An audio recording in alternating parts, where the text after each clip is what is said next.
अपने ही चंचल मन को एकाग्र, स्थिर एवं शांत करने की दृष्टि से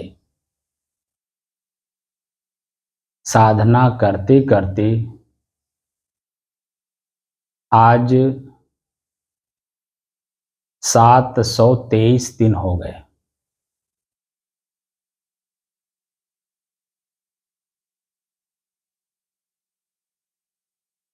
तारीख 30 अक्टूबर सन 2023।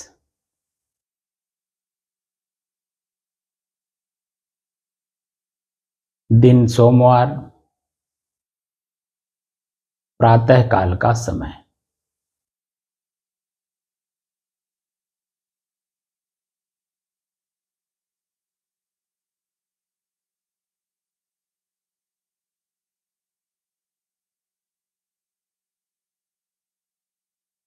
हमारा अपना ही मन, ये आप सभी साधकों के लिए आज विचारणीय प्रश्न बता रहा हूं। हमारा अपना ही मन चंचल है, उसे एकाग्र, स्थिर एवं शांत का अनुभव मन के द्वारा कैसे करें, आज इसी पर चर्चा करते हैं।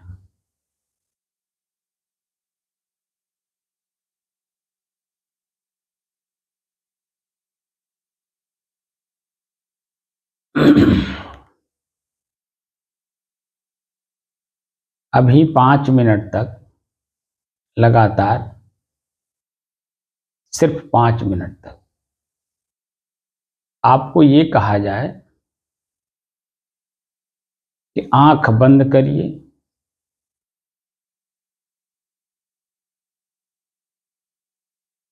और सहज रूप से अपने ही श्वास को अपने से अलग होकर देखिए।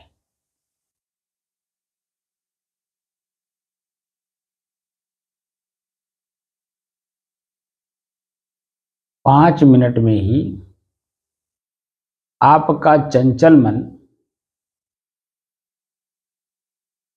आपको बैठने नहीं देगा। आंख मूंद कर, जैसे ही आप आंख बंद करेंगे, श्वास को देखना प्रारंभ करेंगे, वैसे ही मन स्मरणों की इतनी लंबी लिस्ट लेके बैठेगा कि आपको 5 मिनट में ही उठ करके दूसरे कामों में ले जा करके फंसा देगा, यहां बैठने नहीं देगा।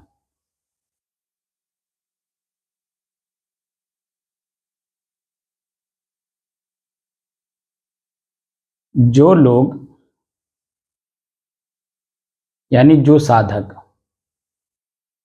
भक्त, संत, संत नहीं, साधु,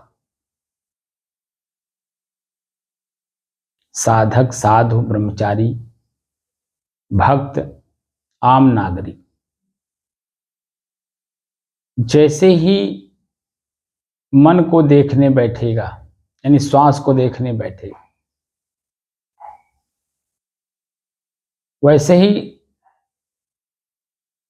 अगर 100 आदमी हैं तो 100 में 10 आदमी का मन अपने श्वास में देखने में लगेगा, 10 से भी कम। बाकी तो शरीर पलथी मार करके बैठा हुआ दिखाई देगा, आंख बंद है ये भी दिखाई देगा, बाहर से दूसरा आदमी देखेगा कोई ध्यान मग्न आदमी है।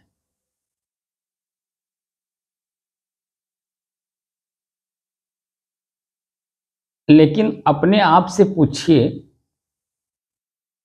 कि क्या हमारा मन 5 मिनट के लिए अपने श्वास पर केंद्रित हुआ, यानी एकाग्र हुआ? नहीं होता है। भूत जो चला गया उसका ख्याल करेगा, यानी स्मरण करेगा। भविष्य जो आने वाला है, जो दिखाई नहीं देता, अंधा मोड़ है, जो वर्तमान है, इस वर्तमान में आपका मन रुकेगा ही नहीं। यानी जहां जिस काम के लिए लगाया जा रहा है उस काम में स्थिर होकर के, एकाग्र होकर, स्थिर होकर और शांत मन से उस काम को नहीं करेगा। एकाग्रता का मतलब होता है लगातार करना, और उसी लगातार एकाग्रता में ही स्थिरता भी दिखाई देता कि हाँ भाई, स्थिर व्यक्ति है, ये लगातार इस काम को कर रहा है। और जब एकाग्रता और स्थिरता आ गई तो शांत मन से काम करेगा, तो उसमें तर्क दे के करेगा, मैं क्या कर रहा हूं, अब यह काम कितने देर में निपट जाएगा, इसमें व्यवधान क्या क्या आएंगे, कौन कौन से आएंगे, कब कब आएंगे, कुछ पता नहीं है। जब आएंगे तो देखा जाएगा, उस समस्या का समाधान भी ढूंढ लिया जाएगा समय से। लेकिन अभी कोई समस्या नहीं है, तो समस्या मन से सोच कर क्यों बनाया जाए। इसलिए एकाग्र रहेगा, स्थिर रहेगा और शांत रहेगा।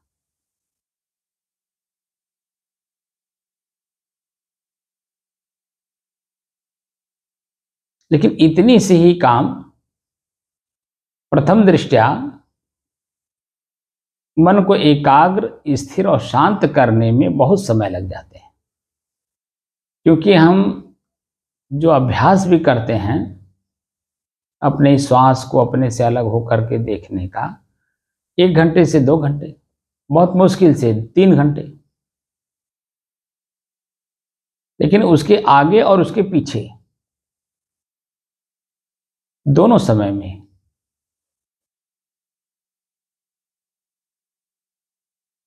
आंखें देखती हैं, क्योंकि आंख खुल जाती है, बार बार दृश्य देखेगी, और वह दृश्य देख करके मन में अलग अलग भाव बनेंगे। कान शब्द अलग अलग सुनेगा, अलग अलग शब्द सुनेगा, अलग अलग लोगों का सुनेगा, तो मन बनता चला जाता है, भाव बदलता जाता है, क्रियाएं बदलती जाती हैं। जीभ बार बार शब्द बोलता भी है, बार बार स्वाद लेता भी है। तो इनका जो संस्कार मन में बैठ जाता है वही मन है। और यही मन, जितना ही हम चंचल मन को एकाग्र करने में लगते हैं, उसका कई गुना हम उसे चंचल करने में लग जाते हैं, जानते नहीं। इसीलिए जो मोक्ष की बात कही जाती है, मोक्ष को समझेंगे कैसे, क्योंकि मन एकाग्र नहीं है, स्थिर नहीं है और शांत नहीं है। तो समझदारी आएगी कहां से? तो समझदारी लाने की दृष्टि से हमारी समझ बढ़े, हमारे समय का सदुपयोग हो, हम भूत और भविष्य यानी पास्ट एंड फ्यूचर का चिंतन छोड़ दें। वर्तमान में मैं कहाँ हूँ, कहाँ बैठा हूँ, किससे बात कर रहा हूँ, और क्या करने के लिए बैठा हूँ, और क्या बात करने के लिए बैठा हूँ, किस समस्या का समाधान करने के लिए। अगर इस बात की जानकारी हो जाए और वह काम हो जाए, तो भूत भविष्य का कोई चिंतन ही नहीं होगा। और जब चिंतन नहीं होगा तो मन चंचल नहीं होगा, दुखी नहीं होगा, पीड़ित नहीं होगा, और पश्चाताप में डूबेगा नहीं, अपने आप पे आत्मग्लानि करेगा नहीं। इसलिए अपने ही मन को हमें अपने ही बस में करना है, अब बस में करके इससे ही काम भी लेना है। काम तो यही करेगा ना। अब हम इसे छूट दे दिए हैं, इसीलिए अपने अनुसार चलता है। अगर ये मेरे बंधन में रहती, मेरे अनुसार चलेगा, मैं जहाँ कहूँगा वहाँ जाएगा, जो काम इससे कहूँगा वही करेगा, अनर्गल ना सोचेगा, अनर्गल ना बोलेगा, अनर्गल न किसी चीज को देखेगा, ना सुनेगा, ना बोलेगा।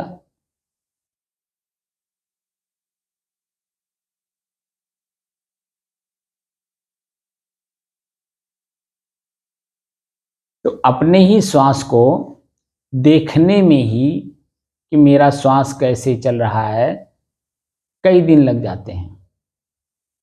खाली देखने मेरा श्वास कैसे चल रहा है। दूसरे में जब हम ये बताते हैं कि दृष्टा और दृश्य का अभ्यास करो, साक्ष्य साक्षी का अभ्यास करो। श्वास मेरा दृश्य है, मैं इसका दृष्टा, स्वयं साक्षी, देख रहा हूं, जान रहा हूं, समझ रहा हूं, मैं ले रहा हूं, मैं छोड़ रहा हूं।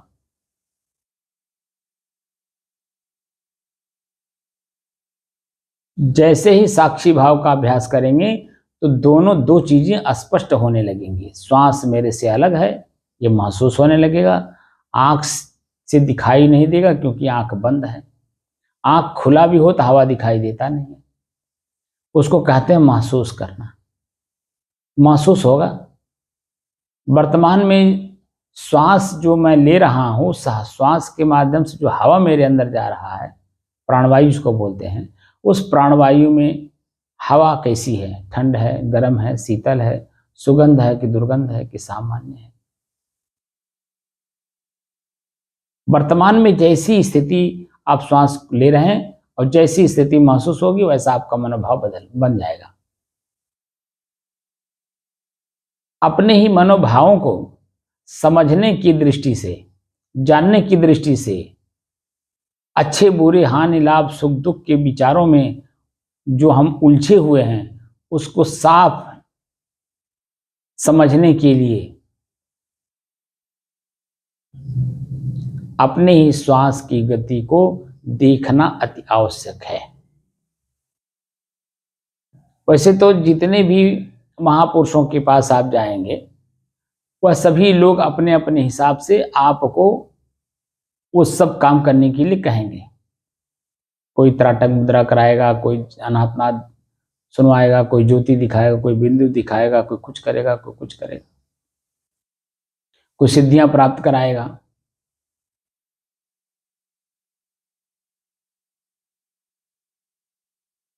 एक 112 विधियां हैं और उसी विधियों में उलझ करके रह जाएंगे। मैं और मेरे का अंतर ही नहीं समझ में आएगा। और जब तक मैं और मेरे का अंतर समझ में ना आए, मैं कर क्या रहा हूं, मुझे करना क्या है, कैसे समझ में आएगा? अपनी ही स्थिति को समझना है और उसके लिए एक ही उपाय है, ईश्वर। स्वर में ई विशेषण लगा दिया गया और ई जो विशेषण लगाया गया, अब स्वर को, स्वर माने श्वास, अपने ही श्वास को विशेष रूप से देखने के लिए कि मेरा श्वास कैसे चल रहा है। क्योंकि श्वास मेरा है, मेरे से अलग है।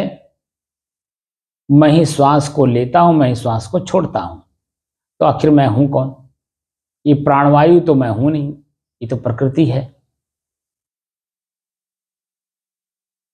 वायु प्रकृति में ही तो आती है और प्रकृति को मैं ले रहा हूं, छोड़ रहा हूं, या स्वतः चल रही है, अभ्यास हो गया है तो स्वतः चल रही है।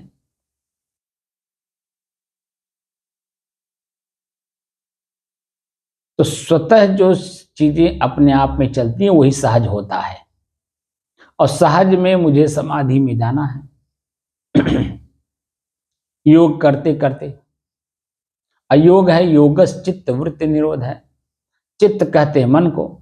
मन में जो चंचलता है उसे स्थिर करने में ही हमें हमारी चंचलता दूर होगी। और जो चंचल हमने खुद बनाया है उसे स्थिर कैसे करेंगे, वो हमें ही करना होगा।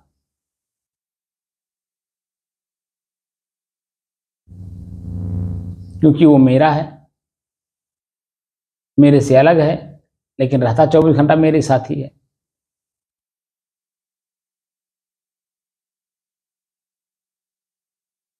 मेरे अपने ही द्वारा, अपने ही श्वास को जब हम अलग होकर के देखने का अभ्यास करते हैं तो दृश्य अलग है, मैं इसका साक्षी दृष्टा अलग हूं, ये अनुभव होता है।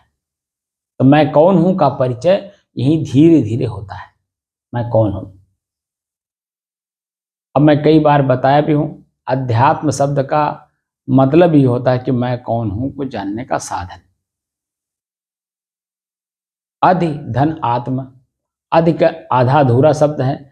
अधि शब्द को जब पूरा करेंगे तो अध्याय और अध्ययन शब्द बनेगा। अध्याय मतलब लेसन, पाठ, सब्जेक्ट, किस सब्जेक्ट का आप यहाँ पे अध्ययन करना चाहते हैं। देन मैंने रिसर्च खोज, तो अंत में दिया आत्म। आत्म मतलब स्व, स्व माने मैं स्वयं कौन हूं। स्वयं मैं कौन हूं का अध्ययन करने के लिए ही अध्यात्म शब्द का प्रयोग किया गया है। मैं स्वयं कौन हूं जानने की कोशिश नहीं करते हैं, दूसरा कौन है ये जानने की कोशिश जरूर करते हैं हम लोग। और दूसरा हम स्वयं हो नहीं सकते और मैं दूसरा हो नहीं सकता। मैं तो मैं ही रहूंगा और मैं स्वयं एक स्वतंत्र सत्ता हूं। अपने स्वयं की स्वतंत्र सत्ता का होने का एहसास नहीं है मुझे, यानी अपने आप में, तो उसी को जानने, समझने और देखने के दृष्टि से, स्वतंत्र होने की दृष्टि से हम लोग गुरु करते हैं। और गुरु जो मुझे स्वयं स्वतंत्र सत्ता होने का एहसास करा दे, वास्तव में गुरु। जैसे 5 तत्व हैं, मिट्टी, पानी, आग, हवा, आकाश,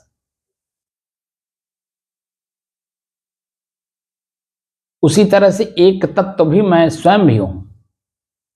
और स्वयं अपनी सत्ता को हमने इस पंच प्रकृति में मिला करके रख दिया है, मिला लिया है। अब उसे अलग अलग करना है। अलग अलग करते जैसे जाएंगे, जैसे मैंने बताया था 2 चीजों का उदाहरण, एक तो प्याज, दूसरे केले का स्तंभ।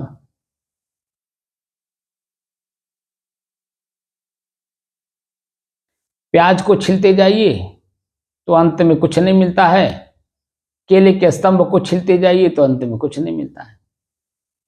वही चीज मैं हूं, जो अंत में होता है वही मैं स्वयं हूं, यानी दृश्य से परे, अलग, शुद्ध, शांत, स्थिर। मेरे में कोई मिलावट नहीं है, इसलिए मैं शुद्ध हूं, शांत हूं और स्थिर हूं। परिवर्तन तो प्रकृति में है। अब प्रकृति में परिवर्तन इसलिए पांचों तत्व में आपस में मिले हुए हैं। जो ज्यादा है वही दिखाई देता है, जो कम है वो दिखाई देता है, लेकिन है पांचों तत्व में। इसीलिए प्रकृति अपने स्वतः में चलती रहती है। न चाहते हुए भी जो चीजें हम देखते हैं आज, वही 1 घंटे बाद परिवर्तित हो जाता है, 2 घंटे बाद, 4 घंटे बाद, 6 घंटे बाद परिवर्तित हो जाता है।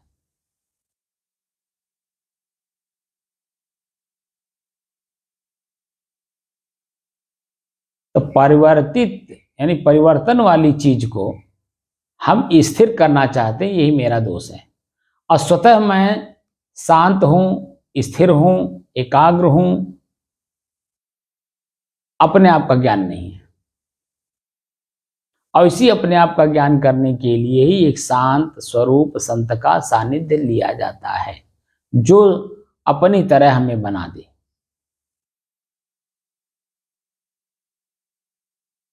जब आप जानेंगे, समझेंगे, देखेंगे, तब तो आप अपने जैसा बनेंगे। जब आप देखेंगे ही नहीं, जानेंगे ही नहीं, समझेंगे ही नहीं, तो अपने आप जैसा कैसे बनेंगे। इसीलिए शुरुआत किया जाता है। जो स्वतः आप सहज रूप से अपने आप में स्थिर थे, शांत थे, वह आपने प्रकृति में मिलाकर के असहज स्वयं आपने बना लिया अपने आप को। अब जो असहज बनाने वाली दृश्य है, स्मरण है, ख्याल है, उन्हें निकाल दीजिए और जैसे आप शेष हैं वैसे बच जाएंगे। अब वही निकालने की कला जो सिखाए, आपको स्थिर कराए, आपकी स्थिरता का जानकारी आपको हो, अनुभूति में आए, आपकी स्थिति मजबूत हो जाएगी।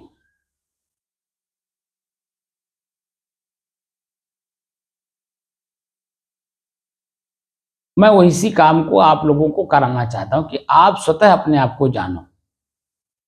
आप स्वतः अपने आप को जानने में जो बाह्य दृश्य अपना लिया है, उसे कैसे निकालोगे, उसी की कला सिखाता हूं।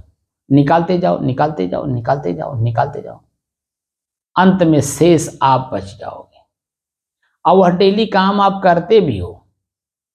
ऐसा भी नहीं है कि मैं कोई नया चीज बता रहा हूं, डेली करते हो, लेकिन आपको मालूम नहीं है।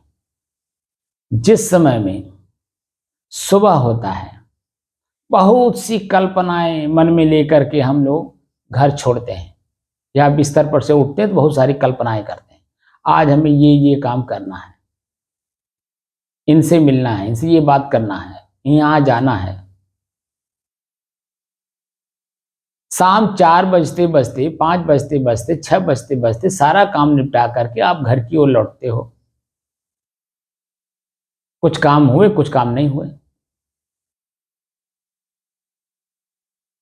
तो जो हो गए उस पर बार बार मन नहीं जाएगा, लेकिन जो नहीं हुआ है मन को अपने बस में करते हुए, अच्छा चलो अब आज तो नहीं हो पाएगा, लेकिन कल जरूर इसको हम पहली प्राथमिकता दे के काम कर लेंगे। ये बात कह के अपने मन को समझा लेते हैं तो 5 बजे से लेकर के सुबह 9 बजे तक आपका मन देखिए एकाग्र रहेगा, स्थिर रहेगा और शांत रहेगा। लेकिन 9 बजे के बाद वो चंचल होने लगेगा, क्योंकि आपको वहां जाना है, बात करना है, इस समस्या का समाधान ढूंढना है। और जब तक वो ढूंढ नहीं लेंगे, मिल नहीं जाएगा, बातचीत नहीं हो जाएगी, तब तक आप भोजन, नींद, दूसरे से बातचीत करना, दूसरे जगह जाना आना, मिलना जुलना सब फीका लगेगा। उस काम को ही पहली प्राथमिकता आप देंगे। और जब वो काम हो गया तो मन शांत हो गया। अब प्रतिदिन सोने से पहले काम हुआ कि नहीं हुआ, सबको उतार कर आप अपने मन की शांति हेतु बिस्तर पर लेटते हैं। तो ना मन में सांसारिक कोई बात रखते हैं, ना आध्यात्मिक बात रखते हैं, सबको उतार देते हैं। तो शुद्ध रूप से आपको नींद आती है। और वो जो नींद अवस्था है वही आपकी अपनी अवस्था है। उस अवस्था में आप न गृहस्थ है, न संत है, न ज्ञानी है, न ज्ञानी है, ना उपदेश आप ले रहे हैं, ना उपदेशक कोई है, कुछ नहीं, ना बिल्कुल आपकी अपनी स्थिति बनी हुई है 4 से 6 घंटे। और उसी स्थिति को जागृत अवस्था में हमें प्राप्त करना है, ये बार बार मैं कह रहा हूं। तो जब हम जानेंगे, देखेंगे, समझेंगे तभी तो कर पाएंगे, अन्यथा क्या होगा? बिखर जाएंगे, क्योंकि बिखरे हुए तो पहले से है ही हैं। हमारा मन बिखरा हुआ है, स्थिर नहीं है। जब स्थिर नहीं है तो शांत कैसे अनुभव कराएगा?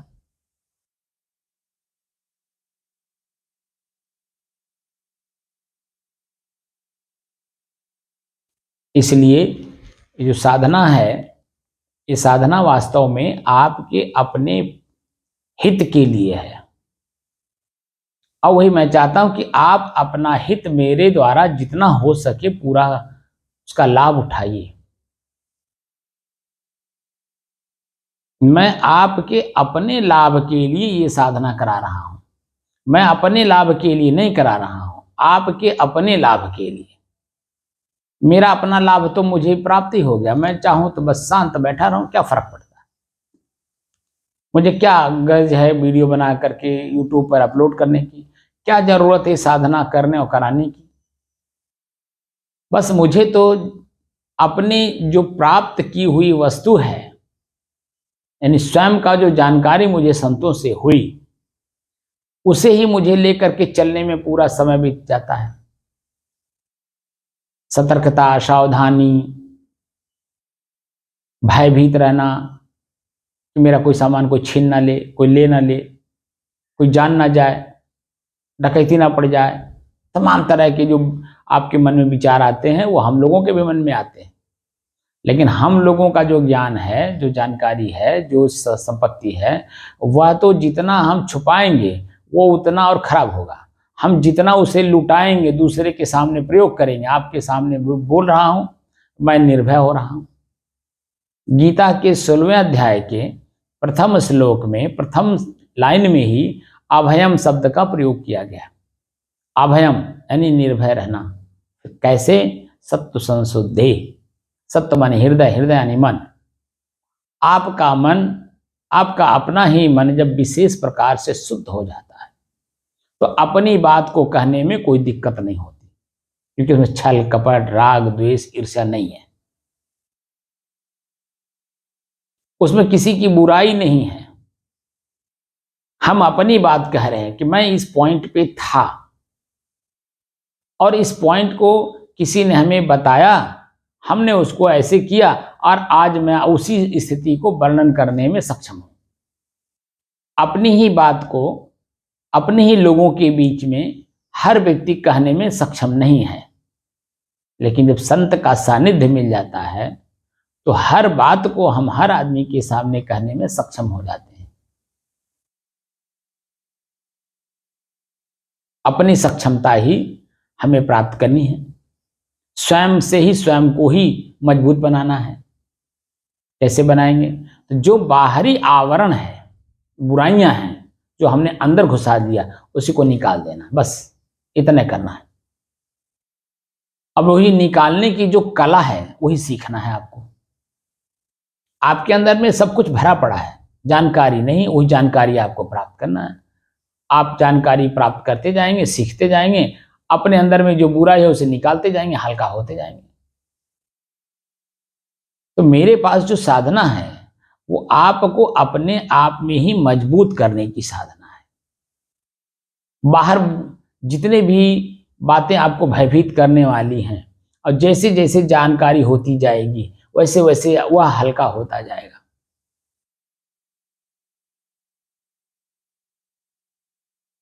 जैसे मैं आजकल सबसे प्रश्न पूछता हूं, उन्हीं के द्वारा अपने ही बातों को जानने के लिए करता हूं। ये जो शरीर है, ये शरीर मैं हूं कि मेरा?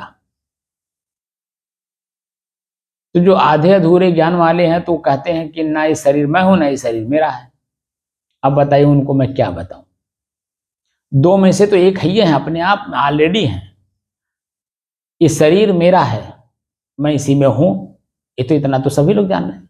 क्योंकि सभी लोग बार बार सामान्य रूप से अपने परिवार में अपने आप अपने ऊपर ही प्रयोग करते हैं। मेरा आंख दर्द कर रहा है, मेरा सर दर्द कर रहा है, मेरे हाथ में फुंसी हो गई, मेरा हाथ जल गया, मेरा हाथ कट गया। हर जगह मेरा शब्द का प्रयोग हम करते हैं, लेकिन फिर भी अधूरे ज्ञान वाले लोग कहते हैं कि ना ये शरीर मैं हूं ना ये शरीर मेरा है। जब पहले ही प्रश्न का उत्तर आप अपने ही आप में कंफ्यूज हो और उत्तर दे रहे हो कंफ्यूजन में, संशय में, तो बताइए हम आगे अगर कोई बात कहूंगा भी, जनाने की कोशिश भी करता हूं, तो आदमी उसे स्वीकार नहीं करता। क्योंकि इसी प्रश्न में ही आगे और भी प्रश्न है जो आपने अंदर अपने ही अंदर बाहर सुन सुन करके कुछ का कुछ मजबूती के साथ पकड़ लिए हो, जिसके कारण आप दुखी हो। जब ये शरीर मैं हूं कि मेरा है, जब ये सही उत्तर देते जाएंगे, पकड़ते जाएंगे, शरीर मैं हूं कि मेरा, तो सीधे सीधे उत्तर है कि मेरा है। तो आंख मेरा, कान मेरा, नाक मेरा, सर मेरा, बाल मेरा, पैर मेरा, पीठ मेरा, पेट मेरा, जीभ मेरा, मुंह मेरा, दांत मेरा, सब कुछ तो मेरा है। अब मुझे इसका प्रयोग करना है, कहाँ करना है, कितना करना है, कैसे करना है, किस रूप में करना है, यही सब तो जानना है। जब मेरा समझ में आ जाएगा तो मैं इसका उपभोग करता हूं, इसका मालिक हूं, ये ज्ञान आपको होगा। ये मेरे हैं न कि मैं हूं। अब मेरे हैं कि मतलब मेरे से अलग है, तो समय से इसका उपयोग करने का कला भी तो हमें आना चाहिए ना।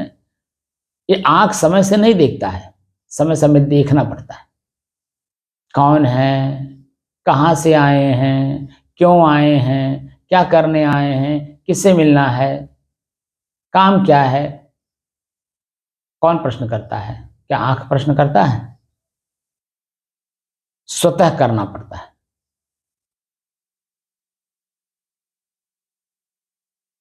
अस्वतः मैं कौन हूं को जानते ही नहीं। जो संतुष्ट होता है, तृप्त होता है, शांत होता है।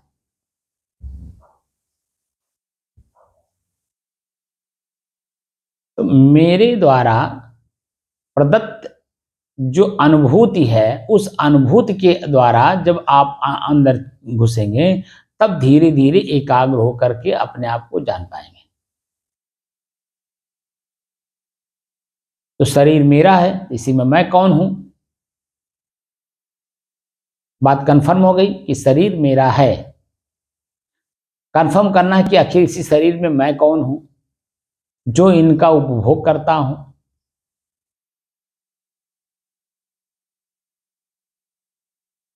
तो जब ये प्रश्न आता है तो लोग कहते हैं मैं आत्मा हूं। शब्द तो आपने कह दिया आत्मा, और आत्मा को आप न जाने, न समझे, न उसको अपने दृष्टि से देखे, ना उसको देख करके आपके अंदर में स्थिरता आई। और जब स्थिरता नहीं आई तो शांत मन कैसे होगा। खाली मौखिक कह देने से अनुभूति नहीं होती। अनुभूति हो जाने के बाद मुंह से आवाज निकलना बंद हो जाता है।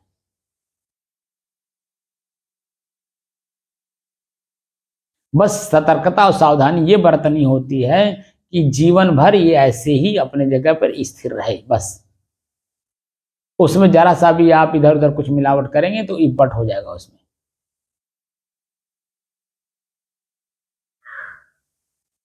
इसीलिए आपके अंदर में स्वतः एक जागृति होनी चाहिए कि मेरा और मैं का अंतर जानना चाहिए।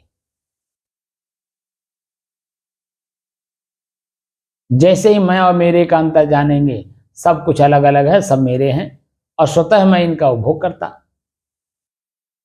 तो आंख से देखना है, कितना देखना है, कब देखना है, किसको देखना है, नहीं देखना है। देखने के बाद मेरे मन में भाव क्या उत्पन्न हो रहा है, ये सब बातें अपने आप आपको जानकारी होती चली जाती है। मन एकाग्र होता है, स्थिर होता है, शांत होता है। और उसी में स्वतंत्रता, स्वबस्ता, स्वच्छंदता और निर्द्वंदता आती है।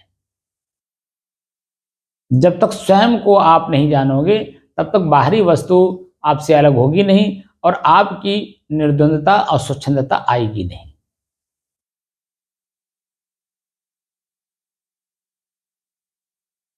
क्योंकि स्वतंत्र सत्ता हैं आप, निज तत्व हैं। और ये मैं खुद नहीं कह रहा हूं, आत्मा शब्द का अर्थ ही होता स्व, मैं, निज, स्वयं मैं।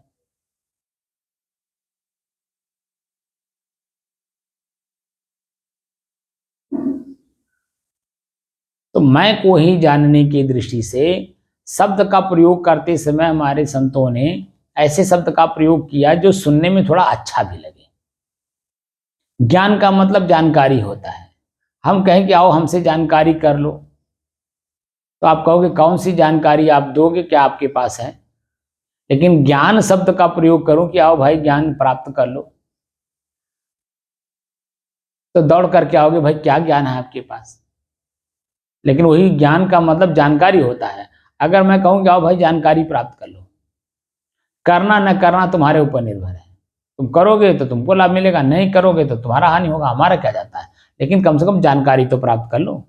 अगर मैं ऐसे कहता हूं तो कुछ सुनवा नहीं करेगा, लेकिन कहता हूं भाई ज्ञान कर लो, तो शब्द का यूज करते समय जरा हल्का से ये भी होता है कि प्रिय भी लगना चाहिए, सुंदर भी लगना चाहिए। जानकारी शब्द कहने से कुछ अलग अनुभूति होती है, लेकिन ज्ञान कहने से उससे कुछ अलग अनुभूति होती है। बस शब्द का अंतर है, काम एक ही है, बस जानने की जरूरत है। तो मैं इसी शरीर में कौन हूं, उसको जानने के लिए प्रश्न और मैं करता हूं कि भगवान और ईश्वर में क्या अंतर है, जिसको आप लोगों ने एक ही मान लिया है, अपने से बाहर मान लिया है।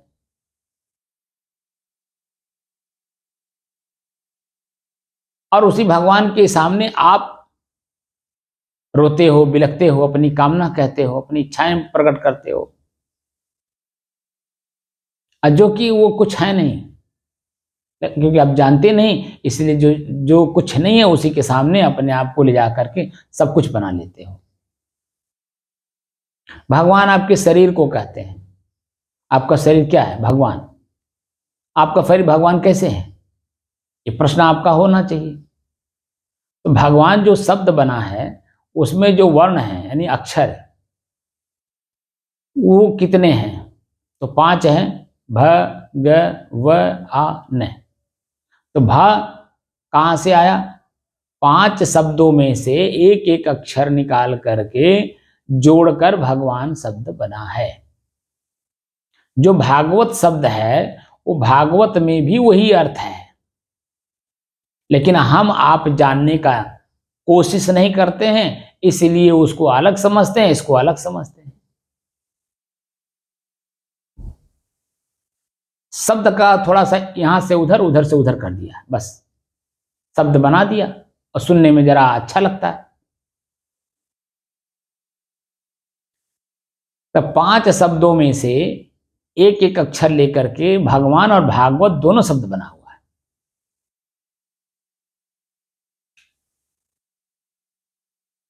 भा कहां से आया, भूमि में से। भूमि किसे कहते हैं, मट्टी को। आपके शरीर में है कि नहीं। ग गगन, गगन माने आकाश, तो आपके शरीर में है कि नहीं। व वायु, वायु माने हवा, आपके शरीर में है कि नहीं। आग, अग्नि, आपके शरीर में है कि नहीं। न नीर, नीर माने पानी, पानी है कि नहीं। तो भागवत में भी भ आ ग व त 5 अक्षर उसमें भी, 5 अक्षर इसमें भी है, लेकिन जो व में जा करके जुड़ना चाहिए था वो भा में जुड़ गया। अब वही शब्द का अंतर होने से, अरे अक्षर का अंतर होने से शब्द बदल गया, शब्द बदल गया तो आप उसका अर्थ अलग अलग जानते हैं। भ भूमि, आ भा है ना, भ आ ग व त, तो भ भूमि, आ अग्नि, ग गगन, व वायु, त जो है उसी में कंफ्यूजन है, संशय उसी में। व्याकरण का एक सूत्र है जो पूरे लाइन में एक शब्द कोई भी जहां अच्छा लगता हो, सुनने पढ़ने में अच्छा लगता हो, सुनने में अच्छा लगता हो, उस शब्द को वहां जोड़ा जा सकता है। तो त थ द ध न, भगवान में त नहीं जोड़ा, वहां न कर दिया। भागवत में न के जगह पे त बना दिया, बस इतना अंतर है। और उसी अंतर की वजह से हम लोग कुछ का कुछ अर्थ लगा के घूमते रहते हैं।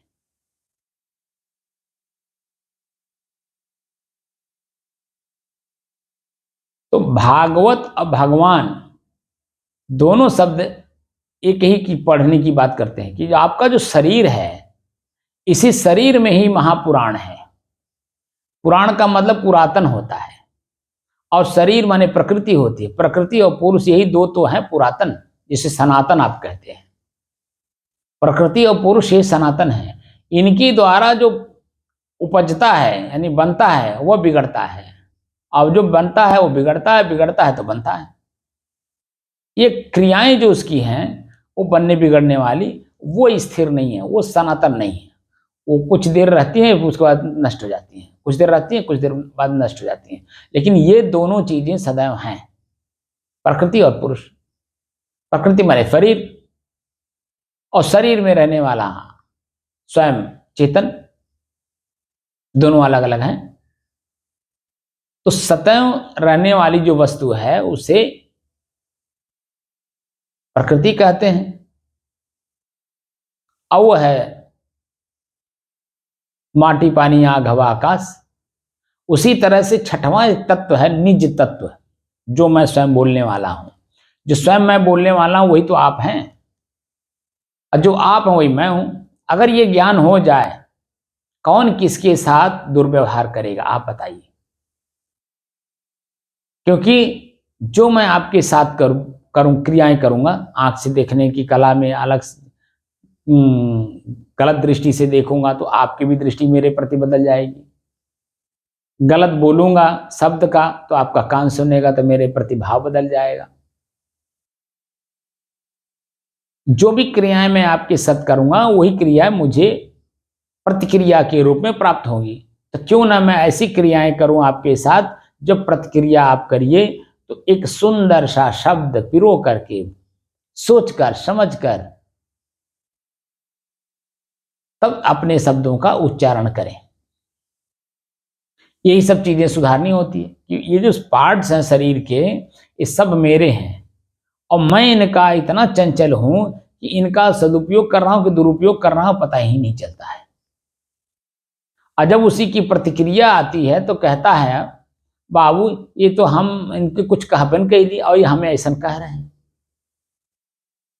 जब आप आज का जो दिन है, आज के दिन का ही शाम को आपको पता नहीं चलता कि आप क्या क्या किए हो, तो पीछे क्या किए हो आपको क्या याद है। और ये जो आज मिलता है वो पीछे का ही चीजें आज मिलती हैं, आपको पता ही नहीं है, क्योंकि आप स्मृति में रखते नहीं, ख्याल में रखते नहीं, क्योंकि मन है। इसलिए सतर्कता और सावधानी के साथ अपने ही श्वास को पहले अलग होकर के देखने का अभ्यास करिए। धीरे धीरे धीरे धीरे सभी बातों का अनुभव आपको होता चला जाएगा, अगर आप लगन पूर्वक कर रहे हैं तो। अगर अधूरा कर रहे हैं तो आप जाने, आपका काम जाने, मैं उसमें इपट कुछ कह नहीं सकता। लगन अपनी है, अगर आपके अंदर में लगन है स्वयं को जानने की, तो स्वतः आप वो ऐसे संतों का सानिध्य प्राप्त करिए जो स्वतः अपने आप में जानकार हैं। अन्यथा उनकी हल्की सी वाणी सुनोगे, सुन करके जैसे ही आप अपने आप को भावात्मक रूप से बदलाव लाओगे तो वो स्थितियां बदल जाएंगी। इसीलिए सदगुरु कबीर ने कहा है कि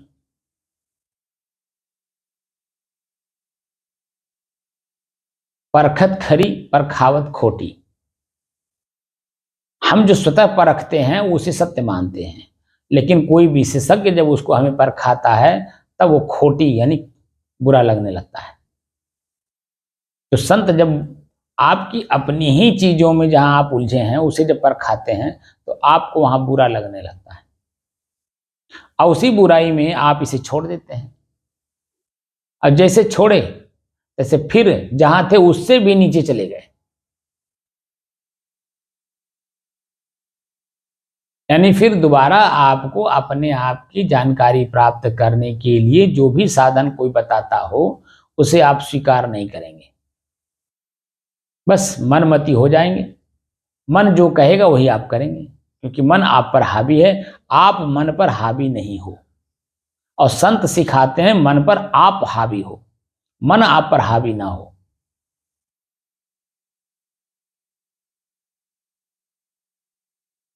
इसलिए मन पर हावी होना है तो धीरे धीरे हावी उस पर होइए। अगर कूद करके जल्दी में जबरदस्ती अगर आप करना चाहोगे तो ये टूट जाएगा, और टूट जाएगा तो दोबारा आपको इस क्षेत्र में आने भी नहीं देगा। तो धार्मिकता तो रहेगी लेकिन आध्यात्मिकता से दूर हो जाएंगे। मैं कौन हूं का परिचय करने के लिए ये मन तैयार नहीं होगा, क्योंकि मन जैसे आप अपने तक जाना चाहोगे ये मन बीच में आके अड़ंगा डाल देगा, मैं ही तो हूं और आप कहां से कौन आ गया।